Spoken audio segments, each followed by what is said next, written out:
Hi, I'm Elaine Butts, and today I'll be doing my speech on the Spanish culture. No one else will be here, it'll just be me. My family works odd hours. Okay, so what do you think about when you think of the Spanish culture? You're probably thinking of the Mexicans or an uneducated people. Well, to quote Ruth Martinez, when you are young, you don't know who you are. You wonder, where did I come from? If you have a Hispanic last name, many people will just assume you are from Mexico, but that's not always the case.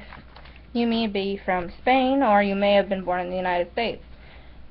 And that's where most of the Spanish culture, many of them, they live all over the place.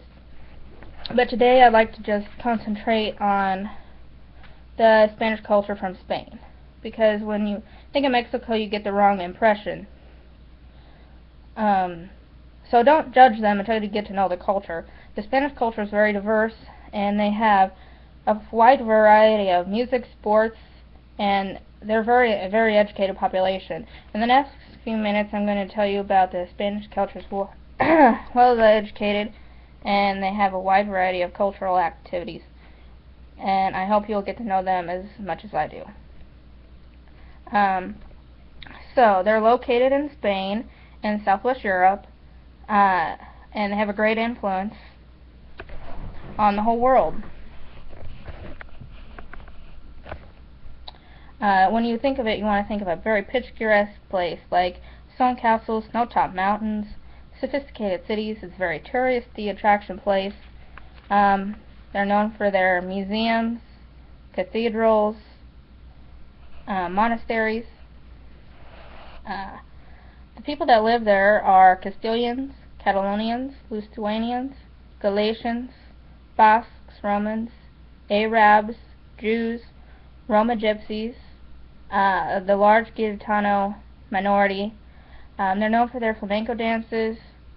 They're very discriminated against in their own culture, and when they come here, they're even more discriminated against because they're very different. Their religion is based on Roman Catholicism, and they have freedom of religion in their own culture. They don't practice any religion.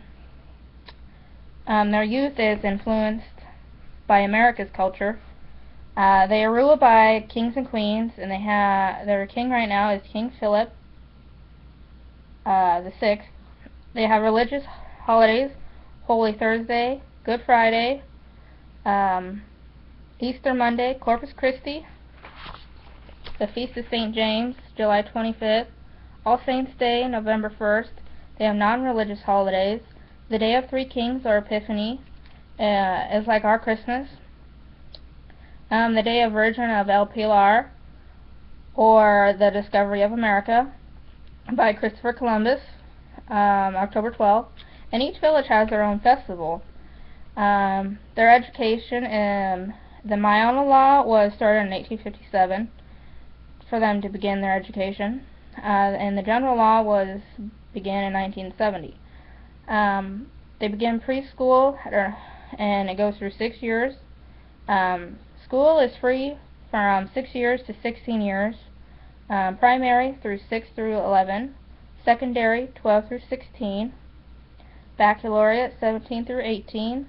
They can go to a university like the Royal Spanish Academy. Most of the population is literate up to 95%, so only 5% of the population is uneducated or illiterate. So they're very literate people. So what do they do when they don't go to school or whatever? They're not educated. Well, they work.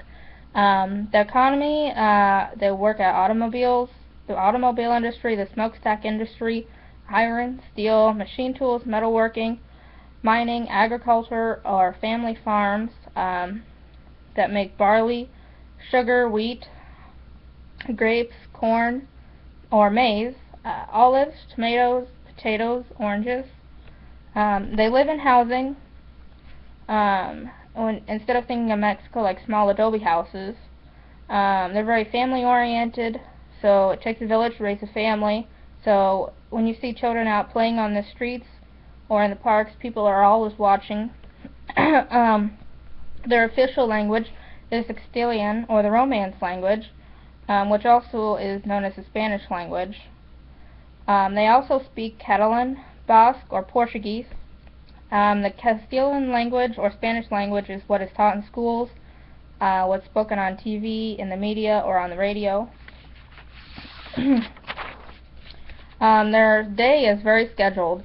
So they go from lunch from 2 to 3. They take a siesta, which is in decline because people have to drive to work. They take a long break from anywhere from 2 to 5 hours. And this goes for all the businesses, the schools, shopping.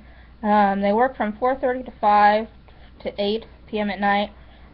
They take a supper and they have a light meal at 9 to 10. Food, they eat pork, chicken, beef, fish, lamb only on special occasions like holidays. They eat legumes like beans. They eat rice. Gazpacho is a cold soup. Tapas are prepared meals. Most food's not spicy as people think. They actually use a lot of spices like paprika, tarragon, saffron. That's probably what you're tasting. Beer, wine with meals is very popular. They don't drink the water because it's not safe, so they drink mineral water. Music, they rock, contemporary. Guitar is heavily influenced. Flamenco and classical. Their film is foreign and inspired by the United States. Television, they have game shows and soap operas like the telenovela, sports, movies, dramatic series, and influenced heavily by the United States. Sports is very important to them also, like skiing, windsurfing, scuba diving, surfing, hockey, on roller skates, motorcycle racing, and tennis. Bullfighting is very important to them also. It's an international controversy called Ring of the Bulls. Football is very important to them. 2008 UEFA Championship, the 2010 World Cup, the UEFA 2012 Championship. They also held the 1992 Summer Olympics in Barcelona, Spain. So I hope I've educated you on the Spanish people and how diverse our culture is. And obviously they're no different from you and me. Now that you know the culture, I hope you will not judge them based on their culture and how wonderful their culture is. And I hope it's brought much more to the world. You see, it's brought much more to the world, and I hope you see how wonderful the Spanish culture is as I do.